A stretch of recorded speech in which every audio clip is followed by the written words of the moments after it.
خواتین و حضرات، گجرانوالہ لٹری فورم کی طرف سے ہمیشہ کی طرح میں خالد فتح محمد آپ سے مخاطب ہوں۔ ہم نے یہاں آپ کے سامنے گجرانوالہ کے دو بہت اہم ادبی ہستیوں کے بارے میں آپ سے بات کی، دو بہت اہم ادبی شخصیات کے بارے میں آپ سے بات کی۔ اسی طرح آج بھی ہم ایک ایسی ادبی ہستی کے بارے میں بات کر رہے ہیں جو ایک طرح سے ایک فینومینا ہے۔ پچھلی دفعہ میں نے بات کی، نام تو تھا نذر محمد جنجوعہ، لیکن وہ جانے گئے نون میم، یعنی انہوں نے الفابیٹکس کو نذر محمد کی بجائے نون میم کیا۔ آج جس شخصیت کے بارے میں بات کر رہے ہیں، انہوں نے ایک اپنے نام کو ایک اور ہی سمت دی۔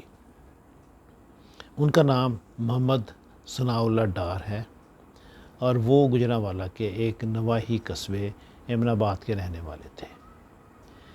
ایمن آباد بذات خود ایک بڑا تاریخی قصبہ ہے اور ہم اس کے بارے میں بعد میں بات کریں گے، اور جو محسوس ہوتا ہے کہ اس کے لیے ہمیں دو ویڈیوز درکار ہوں گی۔ تو ہم بات کرتے ہیں محمد ثناءاللہ ڈار کے بارے میں۔ ان کے والد ریلویز میں ملازم تھے، جس کی وجہ سے انہیں بر صغیر ہند و پاک کے مختلف علاقوں میں جانا پڑا۔ محمد ثناءاللہ ڈار نے میٹرک پاس نہیں کیا۔ میں پہلے بتا دوں، محمد ثناءاللہ ڈار جو تھے وہ ایک وقت ایسا آیا کہ انہوں نے اپنا نام تبدیل کر کے میرا جی رکھ لیا۔ اس ویڈیو میں ہم انہیں میرا جی ہی کہیں گے۔ میرا جی ان چند ادیبوں میں سے تھے، میں اسے بدقسمتی کہوں گا کہ انہوں نے میٹرک پاس نہیں کیا، اور خوش قسمتی یہ ہے کہ انہوں نے اپنی محنت سے، اپنی ذہانت سے زبانوں پر عبور حاصل کیا، جن میں انگریزی تھی، فارسی تھی، ہندی تھی، اور جیسے میں نے کہا کہ وہ ایک فینومینا تھے۔ ابھی ان کے نام تبدیل کرنے کی بھی ایک عجیب سی کہانی ہے۔ انہیں ایک لڑکی نظر آئی لاہور میں، بنگال کی وہ رہنے والی تھی، اس کا نام میرا سین تھا۔ انہیں وہ پسند آ گئی، انہوں نے اپنا نام میرا جی رکھ لیا، اور نہ میرا سین سے بات کی ساری زندگی، نہ اسے ملنے کی کوشش کی۔ کہا یہ جاتا ہے کہ ایک دفعہ وہ ملنے گئے، لیکن حوصلہ نہیں کر پائے کہ آگے بڑھ کر اس سے بات کریں، چنانچہ وہ ساری زندگی میرا جی ہی رہے، اس میرا سین کے فراق کہہ لیں، یا اس کی چاہت کہہ لیں، یا ایک دیوانہ پن کہہ لیں، یا ایک نمائش کہہ لیں۔ وہ ساری زندگی انہوں نے اسی کے لیے گزار دی۔ ابھی مسئلہ یہ ہے کہ جو لکھنے والے ہوتے ہیں یا جو فنکار ہوتے ہیں، انہیں اپنے فن سب کچھ وہ کرتے ہیں، لیکن ایک ان کے اندر ایک ہستی ایسی بھی ہوتی ہے جو کچھ نمائش کو بھی پسند کرتی ہے۔ بہت سارے واقعات ہیں، میں ان میں نہیں جاؤں گا، بہت سارے لوگوں کے جنہوں نے بہت ساری چیزیں نمائش کے لیے کی۔ شاید میرا جی نے بھی یہ اسی لیے کیا ہو۔ بہرحال میرا جی نے عمر کم پائی، انہوں نے بہت ہی ایک بے قاعدہ زندگی گزاری، جس میں منشیات تھیں، ہر طرح کا نشے تھے، ہر طرح کی جنسی بے راہ روی تھی۔ کوئی ایسا کام نہیں ان کی زندگی میں تھا سوائے ادب کے کہ جس میں کوئی ترتیب ہو اور وہ زیادہ عرصے تک زندہ رہ سکے۔ ابھی میرا جی کی جب ہم بات کرتے ہیں تو اردو جدید نظم کو انہوں نے بہت ساری زنجیروں سے نکالا. انہوں نے سے فارسی کی جو ایک اس پر گرفت تھی ہماری شاعری پر، انہوں نے اس سے اس کو آزاد کیا. معذرت. انہوں نے جو پرانے موضوعات تھے ان کو ترک کر کے انہوں نے اپنے جو مقامی یا ایک ذاتی جو موضوعات تھے ان میں وہ لائے. میرا جی کی زندگی میں خوف تھے، خدشات تھے، ایک طرح سے کم اعتمادی تھی، وہ ان کی شاعری میں، ان کی نظموں میں نظر آتی ہے. اچھا، میرا جی نے ابھی جب نظموں کی بات آئی، میرا جی نے صرف نظمیں نہیں لکھیں، انہوں نے غزلیں بھی لکھیں اور انہوں نے گیت بھی لکھے. اور گیت ان کے ایک فراق کی ایسی کہانی بیان کرتے ہیں، ایک ایسا علم بیان کرتے ہیں جو میرا جی کے ذاتی دکھ کو ظاہر کرتا ہے. گو اس میں انہوں نے ہمارے جو مقامی جو ایک تہذیب ہے انہوں نے اس کو بھی ان گیتوں میں برتا، بیوی کو، بہن کو، ماں کو. اور ابھی یہ ماں کی جب بات آئی تو ان کے والد نے اپنی پہلی بیوی کے فوت ہونے کے بعد دوسری شادی کی جو ان سے عمر میں کافی چھوٹی تھی. اور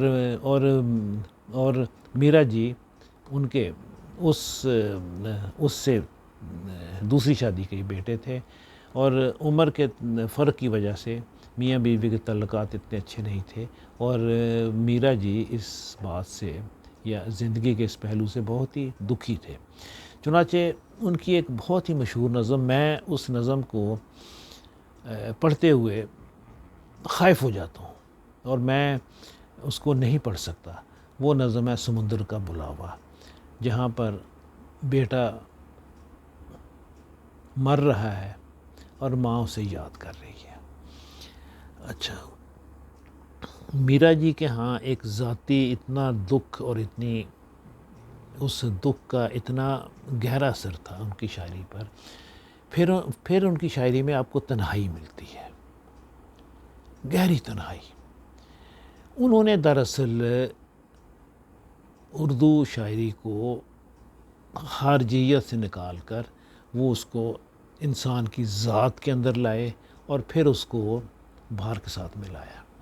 یہ کہنے کو تو بہت آسان ہے، لیکن اس کو لکھنا اور اس کو قابل قبول بنانا اور اس طرح کرنا کہ جو اس کو پڑھ رہا ہے اس کو یہ اپنی ہی واردات لگے. کیونکہ ہم سے میری مراد ہے کہ جو لکھنے والے جب وہ لکھتے ہیں تو وہ ان کی کوشش ہوتی ہے کہ ان کا جو قاری ہے وہ جو اسے پڑھ رہا ہے اسے لگے کہ یہ میں اپنے ہی واردات کو ہی پڑھ رہا ہوں.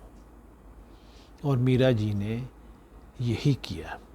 میرا جی نے بڑی، جیسے میں نے پہلے کہا تھا، کم عمر پائی، چنانچہ انہوں نے اپنے آپ کو نظموں، غزلوں اور گیتوں تک محدود نہیں رکھا. جب وہ مولانا صلاح الدین احمد صاحب کے ساتھ ادبی دنیا میں کام کر رہے تھے تو انہوں نے ایک نئی تنقید شروع کی. افسانے پر تو بڑی تنقید ہوتی تھی، فکشن پر بڑی تنقید ہوتی تھی، لیکن نظم پر کوئی تنقید نہیں ہو رہی تھی. چنانچہ انہوں نے اس نظم میں کے عنوان سے ایک نظموں کا تجزیاتی مطالعہ شروع کیا جو کسی نہ کسی طرح آج بھی چل رہا ہے. انہوں نے یہ ایک نئی چیز آنے والے دور کے لیے چھوڑی. اس کے بعد جو ان کی ایک بہت بڑی کنٹریبیوشن ہے وہ ہے ان کی کتاب مشرق و مغرب کے نغمے، جس میں انہوں نے تمام دنیا کے بڑے بڑے لوگوں کو پڑھا، ان کے حالات زندگی جانے، انہوں نے ان کی شاعری کو کہ وہ منظوم تراجم کیے اور ایک ضخیم کتاب کی شکل میں انہیں ترتیب دیا۔ ابھی یہ بظاہر 39-40 سال کی عمر میں یہ سارا کچھ کیا، ایک آدمی جو کہ میٹرک فیل تھا، اس نے اردو شاعری کو ایک نئی طرح دی، اس کی نظمیں، اس کی غزلیں۔ ابھی اس کی پہلے غزلیں جو بھی لکھی جاتی تھیں وہ مروجہ بحروں میں تھیں۔ میرا جی نے بر صغیر کی جو مقامی جو شاعری تھی اس نے وہ بحریں اردو میں ڈھالی جو بظاہر شروع میں لوگوں کو یا قارئین کو یا نقادوں کو اجنبی لگی، لیکن پھر وہ سب ان سے مانوس ہو گئے۔ سو میرا جی کے بارے میں کبھی بھی کوئی بھی گفتگو مکمل نہیں ہوتی۔ مجھے ایک بہت ہی جس کو بولتے ہیں ہائی فائی انسٹیٹیوشن میں ایک سیمینار میں حاضر ہونے کا موقع ملا۔ اچھا، وہاں گفتگو کیا ہو رہی تھی کہ میرا سین کا نام کیا ہے؟ کوئی کہے جی یہ نہیں تھی، زیر تھی، میرا سین تھا۔ کوئی کہے کچھ، کوئی کہے کچھ۔ کوئی میرا سین نے عجیب سا حلیہ بنایا ہوتا تھا، انہوں نے جٹیں تھیں، مونچھیں تھیں عجیب طرح کی، کانوں میں بالیاں تھیں، گلے میں مالائیں ہوتی تھیں۔ ایک پیپر پڑھا گیا میرا جی کی بالیوں اور مالاؤں پر، ایک پیپر پڑھا گیا ان کی مونچھوں اور بالوں پر۔ یعنی میرا جی نے اپنے آپ کو کچھ ایسے پیش کیا کہ لوگوں نے ان کی شاعری کی طرف اتنی توجہ نہ دی جتنے ان کے حلیے کی طرف توجہ دی۔ ضرورت یہ ہے کہ گو ایک تو ان پر پی ایچ ڈیز بھی ہوئی ہیں، رشید امجد صاحب نے کی ہے اور ایک تو ہیں، لیکن میرا جی کو اس طرح میرا جی کو ہم نے حلیے کے بغیر کبھی نہیں دیکھا۔ ہمیں ابھی ضرورت ہے آج کہ ہم میرا جی کا حلیہ ایک طرف رکھ کر ہم میرا جی کو دیکھیں۔ سو اس کا یہ مطلب ہے کہ جو آدمی جس کا حلیہ اچھا ہے، جو کوٹ پتلون پہنتا ہے، اچھا شلوار کرتا پہنتا ہے، اور ہم اس کو زیادہ اہمیت دیں گے کیونکہ وہ ہمیں دیکھنے میں قابل قبول ہے، اور میرا جی ہمیں دیکھنے کو قابل قبول نہیں تھا کیونکہ اس کی جو ذاتی زندگی تھی اس سے لوگوں کو عجیب سی کراہت آتی تھی۔ اس کے وہ جو پتلون پہنتے تھے، جیبوں کے اندر سے انہوں نے کاٹی ہوتی تھی، چنانچہ جیب میں ہاتھ ڈالیں تو ہاتھ آگے ہی چلا جاتا تھا، ہاتھ میں وہ گولے پکڑے ہوتے تھے انہوں نے۔ ان کا ایک کون سی ان کو جنسی بیماری تھی جو کہ میرا جی کو لاحق نہیں تھی۔ چنانچہ اس سب کے باوجود یہ تو اس کی ذاتی زندگی تھی، ہم اس کو کیوں نہیں ایک طرف رکھتے؟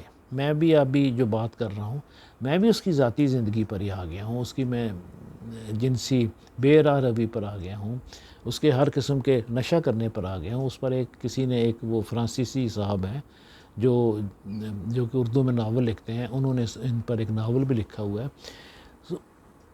مطلب یہ ہے کہ میرا جی کو لوگوں نے میرا جی کے حلیے پر لیا، جو میرا جی اصل میں تھے، جو کہ ایمن آباد کے رہنے والے تھے، محمد ثناء اللہ ڈار جن کا نام تھا، جنہوں نے اپنے نام کو ترک کر کے اپنا نام میرا جی رکھا، اور میرا جی ایک شاعر تھے، میرا جی کوئی بہروپیہ نہیں تھے۔ ہم نے ان کے بہروپ دیکھے، شاعری پر کم توجہ دی۔ اور میرا جی گجرانوالہ کے نہیں، بر صغیر کے اردو زبان کے ایک بہت ہی توانا ہستی تھے۔ جیسے میں نے کہا کہ میرا جی ایک فرد نہیں تھے، وہ ایک فینومینا تھا۔ سو خواتین و حضرات، اگر آپ کو یہ ویڈیو پسند آئی، آپ اسے لائک کریں، شیئر کریں، اور ہمارے اس چینل کو آپ سبسکرائب کریں۔ ہماری اگلی ویڈیو تک آپ خوش رہیں اور تندرست رہیں۔ خدا حافظ۔